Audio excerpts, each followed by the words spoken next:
이제 11월 27일 저녁 시간이 다 되어가고 있습니다. 지금부터 전옥현의 안보정론 시작합니다. 시청자 여러분들의 많은 시청 그리고 주변 분들과 SNS 통해서 공유해 주시면은 정권 교체 압박 그리고 이재명의 이런 실언과 말하자면 언행의 불일치 그리고 이 꼼수적인 그런 속셈 이해하는데요. 많은 도움이 될 것 같아요. 자, 우선 윤석열 후보 측 입장부터 오늘 나와 있는 말씀을 드리겠는데, 우선 제일 큰 거는요, 이 선대위 구성과 관련된 얘기죠. 당연히 김동인 비대위원장 총괄 자리를 비워놓은 상태에서 선대위가 출범했어요. 그러다 보니까 이제 이런저런 찬반 양론이 나오는데, 지금 김종인 비대위원장에 대한 비판 여론도 상당합니다. 그럼에도 불구하고요, 당 내에서는 그래도 김종인 비대위원장한테 일할 수 있는 여건을 만들어줘야 되는 것이 아니냐, 이런 이 비판적 시각도 있어요. 그리고 우리 국민 상당수는요, 이제는 김종인 비대위원장이 윤석열 선대위에 합류해야 되는 것 아니냐. 왜냐면 시종일관 김종인 비대위원장이 우선 작년 총선 때 이 공동 선대위원장으로 뛰었잖아요. 뭐 공동인지 총괄인지 하여튼. 예. 그리고 비대위원장을 했지 않습니까? 비대위원장 할 때 왜 했나요? 정권 교체를 기반을 만들려고 비대위원장 한 거 아니겠어요? 그래서 광주 묘지까지 가가지고 무릎 꿇고 사과를 했잖아요. 그러면서 여러 가지 이제 호남 지역의 우리 유권자들을 배려하는 그러한 이 제도적 개선도 많이 했어요. 자, 그것뿐만 아니죠. 이번 4월 7일 서울과 부산에서 시장 보궐선거 때 무슨 내용을 했냐요? 정권 심판을 하면 우선 두 자리 우리가 찾아와야 되겠다. 성공했지 않습니까? 그렇기 때문에 최소한도 과거로 올라가기 전에, 물론 과거야 뭐 이 보수 진보 다 왔다 갔다 하기 때문에 뭐 이 어느 생각을 하고 있는 분인지 알 수가 없어요. 좋게 얘기하면 이념적 이 스펙트럼과 관계없이 오로지 실리와 실용적 측면에서의 국정, 운영, 그리고 국가의 비전 이런 걸 설계했다라고 볼 수 있지만은요. 그래도 하나의 지존은 있어야 될 거 아닌가, 이런 생각을 갖는 국민들도 저는 많을 거라고 봅니다. 저도 그 중에 한 사람이에요. 그렇기 때문에 이 김종인 비대위원장의 실체적 뭐라고 그럴까, 이념적 색깔이 현 시점에서는 어디에 있는지는 모르겠지만은 적어도 1년 전부터만 거슬러 온다고 한다면 정권 교체를 통한 국민의힘의 재집권, 이거를 노리는 거예요. 자, 이렇게 해온 분이 지금 갑자기 마음에 안 든다고 그래갖고 뭐 민주당에 갈 수 있겠어요? 가서는 안 되고, 또 이 가도록 놔둬서도 안 되고, 일단 우리 선대위 안으로 이제 모셔와야 된다. 이거에 대해서는 뭐 어느 누구도 반대하지 않을 거예요. 다만 시간이 너무 이제 많이 흘러가고 있다. 예. 그런데 비해서 이재명 쪽에서는 엄청 지금 뛰고 있잖아요. 그야말로 이 속임수 변신의 노력을 계속하고 있어요. 자, 그래서 이게 이제 과연 이제 언제 어떻게 어떤 모양새로 들어올 수 있도록 해야 되겠느냐, 이런데 이제 말하자면 고도의 전략적 마인드가 필요한데, 현재까지 보면 그동안에 김종인 비대위원장이 윤석열 후보를 이렇게 밀어붙였다면 이제는 윤석열 후보도 어느 정도 선은 딱 내걸고 있다. 마지노선이 김병준 비대위원장의 정상 복귀. 그래서 어제 기자회견과 관련해서도요, 이런 기자회견 하는 거 이준석 대표 나는 몰랐다. 이제 하소연하고 나섰어요. 자, 그런데 이 기자회견은 갑자기 결정된 것이라서 사전에 뭐 조율하고 자시고 할 틈이 없었다. 이런 이 캠프 쪽 반응이 나온 거 여러분들 잘 아시잖아요. 그래서 김병준 위원장이 이제 상임위원장 자리를 이제 제대로 수행하기 시작했고, 그 다음에 6명의 총괄본부장 체제도 가동이 됐어요. 다만 안타깝게도 뭐 이유가 어떻게 됐든지 간에 김성태 직능총괄본부장이 조금 전에 오늘 이 사퇴를 했기 때문에 이제 보완 인사가 필요하겠죠. 그래서 이런 걸로 보면 이제 윤석열 후보도 결국은 더 이상 김종인 비대위원장이 양보하기가 굉장히 어려운 상황으로 가고 있어요. 그래서 지금 이제 김종인 비대위원장이 돌아올 수 있는 일할 수 여건이라고 하는 것은 체면 손상을 더 이상 하지 않고, 조금은 뭐 명예까지는 이미 뭐 제가 보기에는 스스로 많이 헤쳐졌어요. 그래서 좀 깎여진 체면이 있으면 이거를 조금 덜 깎이게 하는 상황에서 돌아올 수 있는 다리를 만들어야 되는데, 제가 보기에는 그것도 별로 쉽지가 않다. 왜냐하면 더군다나 말이죠, 김종인 비대위원장이 이 TV조선의 단독 보도 내용을 보면 선대위 구성하는 데 있어서는 민주당을 반면 교사로 삼아라, 이런 얘기를 했어요. 그래서 이 김종인 비대위원장이 말이죠, 그러니까 25일 날 이 만찬에서 선대위가 효율적으로 운영될 수 있는 환경을 사전적으로 확실하게 하는 것이 좋겠다. 그러니까 이 시스템부터 사람부터 사전에 본인이 일할 수 있게 해야만이 선대위가 효율적이 된다는 거예요. 본인이 완탑으로 일할 수 있게 되는 거. 이 완탑도 중간에 자기가 싫어하는 사람들은 여기에 끼지 않는 이것을 원해요. 그게 바로 효율적 운영이라고 봐요. 그러니까 선대위 효율적 운영 체제가 하나는 시스템적으로 우선 상층과 너무 많다는 것이고, 또 디테일한 측면에서는 김병준 위원장 나하고는 케미스트리가 안 맞으니까 빼라. 이것이 효율적 운영의 전제 조건이에요. 너무나 큰 조건을 내세웠다. 그리고 김병준 위원장은 이미 최고위원회 의결을 거친 분이에요. 그렇기 때문에 이미 뭐 국회에서 입법 조치 딱 도장 찍어서 방맹이 3번 뜯으면 끝나잖아요. 이걸 바꾸라라고 하는 것은 김종인 위원장이 지나치게 욕심이 아니냐. 오히려 이렇게 되면요, 본인이 얘기하는 대로 효율적 선대위 운영이 안 되고 그야말로 기승한 상태에서 운영될 수밖에 없어요. 이것은 김종인 비대위원장이 이제 접어야 된다. 저는 그렇게 생각을 하고, 그러면서 주장한 언급한 내용이 민주당 상황을 반면교사로 삼아야 한다. 현재 선대위는 내가 도와줄 여건이 안 된다. 이렇게 얘기를 했어요. 그러니까 현재 선대위는 도와줄 여건이 안 된다라고 하는 것은 지금 6명의 총괄 선대위원장, 뭐 그동안에 뭐 이 하이에나 아니면은 뭐 파리떼 아니면 자리사냥꾼 이런 얘기를 했잖아요. 여기에 해당되는 인물들은 제거하라 이런 얘기랑 똑같으잖아요. 그리고 또 이 총괄 밑에 상임위원장이 있고 그 밑에 공동위원장이 있어요. 이런 이 옥상옥이 너무 많다는 거예요. 단선 구조, 심플한 구조로 바꾸라고 하는 얘기인데, 윤석열 후보는 외연 확장을 위해서는 메모드급 선대위가 필요하다는 이런 확고한 입장을 가지고 있어요. 그러니까 후보 중심으로 가야 될 수밖에 없는 상황이잖아요. 이것도 또 맞지 않아. 그래서 이 대목도 윤석열 후보가 받아주기에는 이미 늦었다. 저는 그런 생각이 확실합니다. 더군다나요, 이 김병준 위원장의 이제 정상적인 직무 수행으로 인해서 더 이상의 역할 변경은 없다라고 또 윤석열 후보 본인이 또 밝혔어요, 언론에. 그렇기 때문에 이러한 김종인 비대위원장의 입장을 담아내기는 이미 늦었다. 더군다나요, 김종인 위원장 측에서 핵심 인사는 뭐라고 하냐면, 김종인과 김병준 두 사람이 국가 역할에 대한 생각부터가 굉장히 다르다. 그렇기 때문에 사사건건 부질 수밖에 없다라는 입장문도 나와요. 자, 그렇게 되니까 이 김종인 비대위원장에 대해서 말이죠, TV조선에서 이렇게까지 물어봤어요. 그러면 김병준 역할을 좀 제안하면 들어가실 수 있느냐 이렇게 물으니까, 글쎄 나한테 그걸 물어봐야 누가 크게 관심도 갖지 않는 사람한테 왜 그걸 자꾸 물어보느냐, 퉁명스럽게 답을 했습니다. 그리고 윤석열 후보도요, 특별히 무슨 역할 조정 같은 거는 전혀 없다. 그리고 최고의 결정사항은 번복이 불가하다. 이런 입장을 똑부러지게 내놨고, 그리고 김병준 위원장도요, 김종인 위원장이 어떤 생각을 갖든지 간에 지금 선대위가 손 놓고 있을 수만은 없다. 이런 입장을 내놨기 때문에 이제는 김종인 비대위원장이 본인이 그렸던 그림을 현재의 현실에 맞게 수정하지 않고서는 컴백이 사실상 굉장히 어려운 것이 아니냐. 이것이 저의 판단입니다. 그래서요, 이 기존 김종인 비대위원장의 그림을 바꾸게 하려면 그림 새롭게 그리려면 시간이 걸리잖아요. 삼류 작가들은 금방에 그릴 수 있죠. 저번에 뭐 그림 새로 그리려면 1분이면 새로 그리잖아요. 그러나 이 원로 작가들, 유명세가 있는 작가들은요, 그렇게 그림을 한번 그리려면 뭐 시간이 무한정 걸리잖아요. 똑같다. 그래서 김종인 이 위원장의 정치적인 위상 이런 걸 보면 이제 시간이 약이다라는 대목이 바로 여기서 나오는 것 같습니다. 시간이 약이기 때문에 충분한 시간, 제가 보기에는요, 충분한 시간은 오늘하고 내일밖에 안 된다. 더 가면요, 기스가 너무 많아서 이제 약 줘도 그야말로 주사 맞아도 쉽게 치유가 안 돼. 저는 그렇게 봐요. 그래서 이제 김종인 비대위원장이 주말 내일까지는 이제 입장을 정해야 되는 것이 아니냐, 이렇게 생각이 되고요. 그 다음에는 이제 저도 여러분들께 말씀을 드린 대로 윤석열 후보 측의 입장문을 하나 보면은 뭐냐, 지금 이재명 그야말로 이 데이트 폭력, 그리고 조폭 변호, 조카 한 명만 있는 줄 알았는데요, 국제 마피아파 조폭 요원에 대한 또 다른 이 변론 사건이 지금 불거지고 있어요. 자, 그러다 보니까 이렇게 해서 이재명 이런 변론과 관련해서요, 왜 하필이면 이미 그렇잖아요. 아니, 조카가 그렇게 뭐 조폭이면 이 인성이 그렇게 나쁜 사람의 가족이, 홍준표 의원도 그렇잖아요. 이 조폭 출신 인성이 이게 과연 이런 사람들이 대통령이 돼서야 되겠느냐, 반대 의견을 분명히 내놨지 않습니까? 그런데 또 조폭 한 사람을 변호한 것이 나타나고 있어요.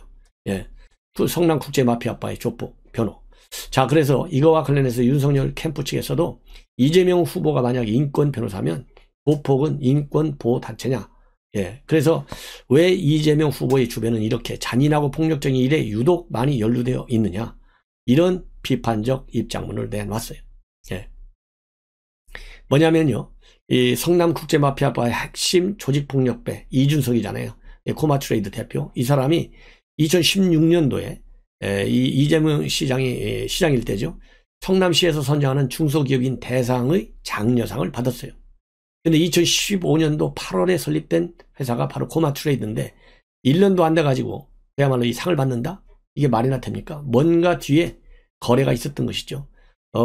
이거를 지금 윤석열 후보 중에서 비판하고 있고, 또 코마트레이드는 이재명 후보의 역정 사업이자 이재명 후보가 구단주였던 성남 풋볼 클럽에 또 기부금을 냈고, 또 이재명 후보의 후임인 은수미 시장한테도 운전기사를 대줘와가지고 불법 혐의로 이 은수미가 또 이게 선거법 1, 2심에서 유죄 판결을 받게까지 했어요. 이런 것이 우연이라고 볼 수는 없다. 그래서 이재명 후보와 조폭의 유착 의혹 제기, 이것은 기울어진 운정당 탓이 아니라 합리적 이유가 있는 것 아니냐. 그래서 이게 과연 이런 걸 보고 어떻게 인권 변호사라고 할 수 있느냐. 예, 그 관계를 명백히 밝히고 국민에게 사죄하고 참여하라. 이런 입장문을 내놨습니다. 예.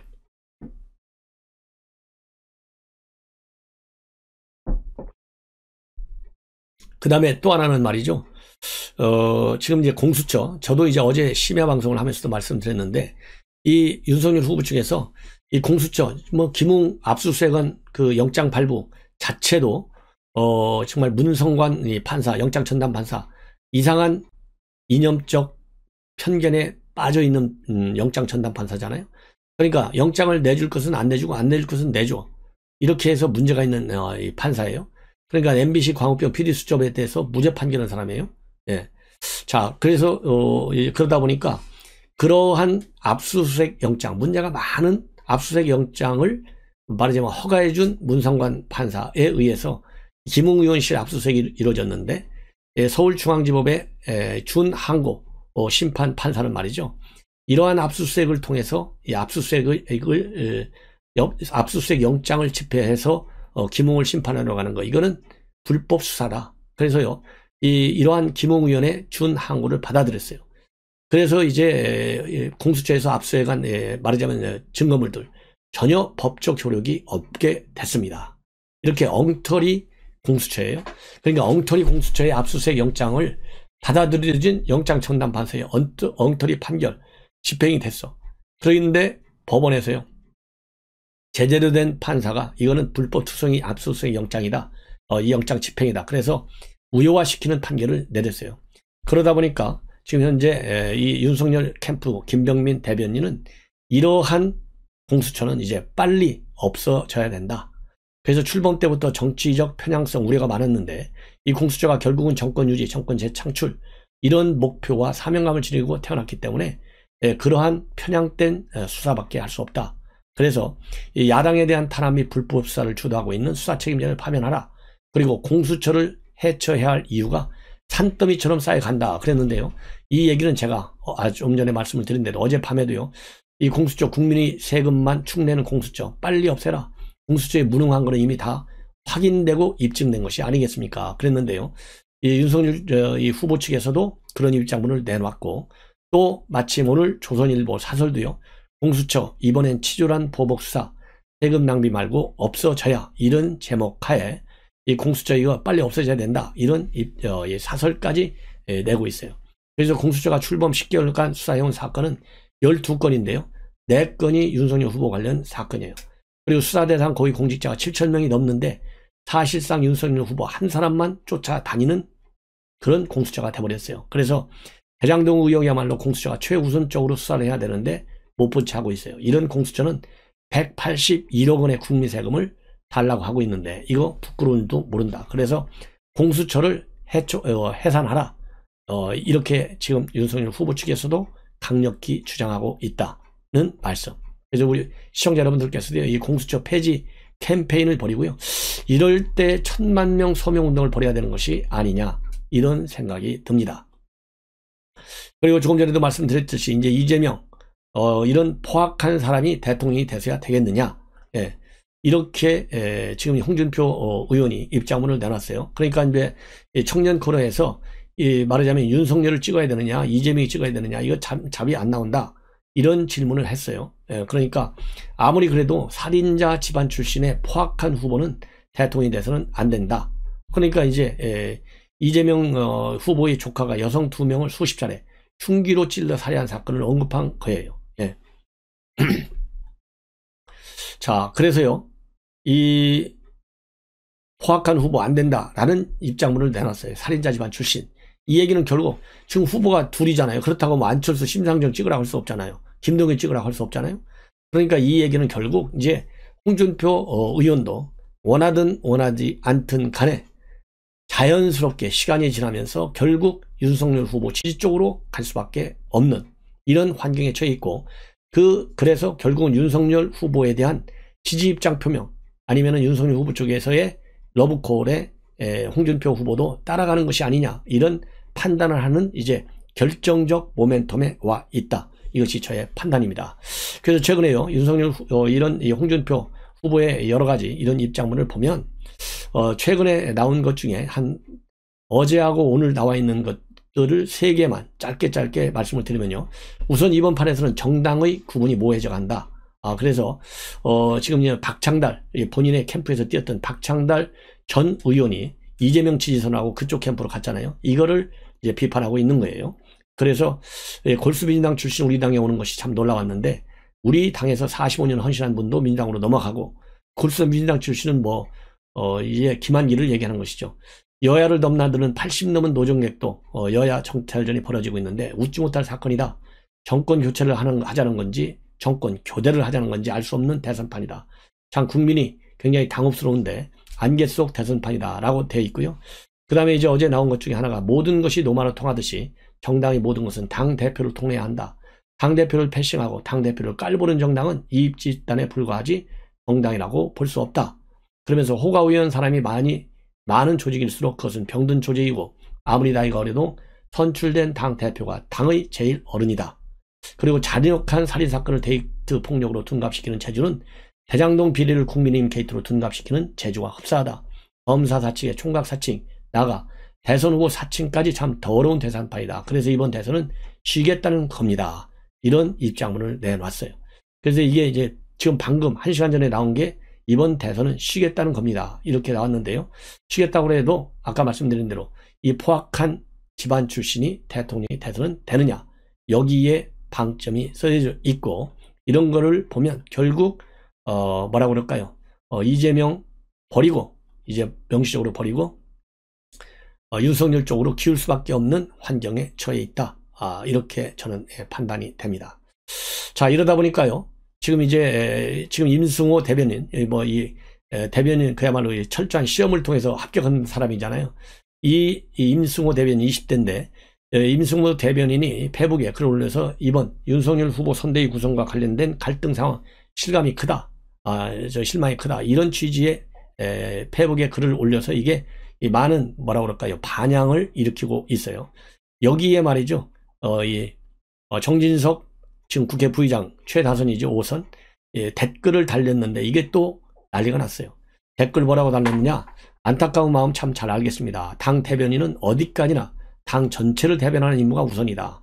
개인적인 논평보다는 당을 대변하는 공식 논평에 집중해 달라. 이렇게 좀 쓴소리를 했어요. 그랬더니 지금 거기에 정진석 의원의 이런 댓글에 지금 또 다른 대댓글들이 엄청 달리고 있어가지고 지금 난리가 났습니다. 그래서 수시간 만에 댓글이 60개 정도나 올라왔는데 주로 정진석 의원에 대한 비판, 이런 입장으로 되어 있어요. 그래서 청소년들에게 쓴소리 듣기 싫으냐, 꼰대다, 이 노인답다, 이런 이 비판적 말하자면 이 댓글들이 달렸는데, 그야말로 이거는요, 이 댓글이든 대댓글이든 비판이든 찬성이든 간에 다들 나름대로 의미는 있지만은 지금 이제 국민의힘, 그러지 않아도 여권에서 그야말로 이 불공정한, 그리고 타당치 않은 부적절한 비판을 많이 해오고 있잖아요. 그래서 임승호 대변인의 좋은 지적이 역으로 여당에 의해서 논쟁화되는 것이 좀 이 안타깝다. 그래서 한마디 한 거 아니냐, 저는 그런 생각이 들어요. 그래서 이렇게 비판적 댓글들 많이 올라오니까 정진석 국회 부의장 다시 한번 찍어 누른 것처럼 느껴집니까? 쓰고 싶은 대로 쓰십시오. 저는 경험이 적은 젊은 대변인에게 도움이 되는 얘기를 해주고 싶었을 뿐이다. 이렇게 한마디 또 답글 있는데요. 이 정도 선에서 이제 조용하게 마무리되는 것이 좋지 않겠느냐, 이런 생각이 듭니다. 자, 그리고요, 이재명 후보 마치 자기가 이제 선거를 포기할 것 같은 아주 애매모호한 입장문을 조금 전에 내놨습니다. 바로 호남에서 했는데요. 본인이 작년까지만 해도 출마 안 하려고 했다고 합니다. 왜냐하면 다른 사람이 할 수 있다면 훨씬 더 낫기 때문에 지금도 마찬가지다. 그래서 운명이라고 생각한다. 예. 자, 그러면서요, 뭐라고 되어 있냐면, 지금 나타난 이런 여러 가지 그들이 아니라 훨씬 유능하고, 그래서 지금 나타난 그들이라고 하는 것은 누굽니까? 이낙연 이런 사람들을 얘기하겠죠. 훨씬 유능하고 훨씬 실력 있고 진실하고 약속을 지키는 사람이 있다면, 저 이재명보다 더 낫다고 생각하는 사람이 있으면 제가 언제든 과감하게 포기하겠다. 그게 공인의 길이다. 예. 이렇게 밝혔는데, 유능한 사람들 많아요. 미안하지만 조건 없이 사퇴하라. 저는 그런 얘기를 하고 싶어요. 자, 지금 홍준표 의원 얘기가 많잖아요. 얼마나 정말 부족하고 상처가 이게 많습니까? 전과 사범, 그다음에 김부선 스캔들, 조폭 2명의 이 변호, 이 정도면 그만둬야죠. 그러다 보니까 말이죠, 장성민 전 의원이 이제는 이재명 이 살인 변호 끝났다. 이 정도 되면 이미 끝났다. 그러면서요, 예시 중에 하나로 바로 이낙연 전 대표가 이재명이가 딱 호남에 가 있는데 거꾸로 이낙연은 충청도와 경남 지역에서 순회 일정을 하고 있는 거예요. 이거는 당내에서 플랜 B로서의 몸집을 키워가는 행보다. 이런 입장을 해석을 하고 있고, 그리고 또 최근에 월간중앙 인터뷰를 통해서요, 이 심상정 후보가 이재명을 대체할 수 있다는 가능성을 제기하기도 하고 있습니다. 그래서 만일 DJ의 민주당이었다면 이재명 후보 정도의 도덕성을 가진 인물은 구의원 공천 신청도 어려웠을 것이다. 심상정 후보로서는 만일의 경우 자신이 여권의 플랜 B가 될 가능성을 염두에 두고 지금 완주할 것으로 생각된다라는 입장을 내놨는데요. 상당히 그럴듯하다, 시나리오다, 저는 그런 판단이 듭니다. 그래서요, 지금 이제 제가 보기에는요, 이재명이 지금 변신을 통해서 뭐 지지율 조금씩 올라가고 있는데 그거 가지고 안 돼요.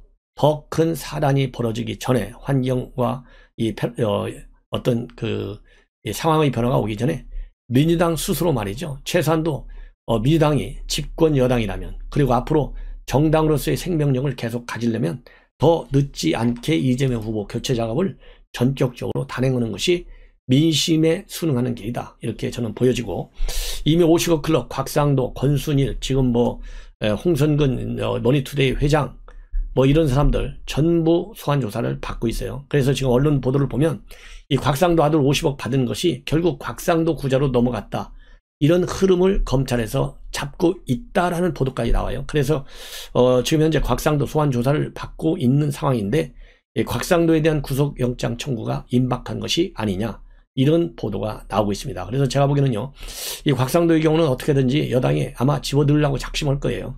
왜냐, 그래야 구색이 맞잖아요. 그래야 이재명이가 얘기했는 대로 국민의힘 게이트가 될 수 있잖아요.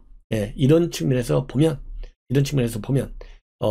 이유가 맞거나 안 맞거나 간에 지금 현재 검찰에서는요, 곽상도만큼은 꼭 구속시킬 것이다. 예.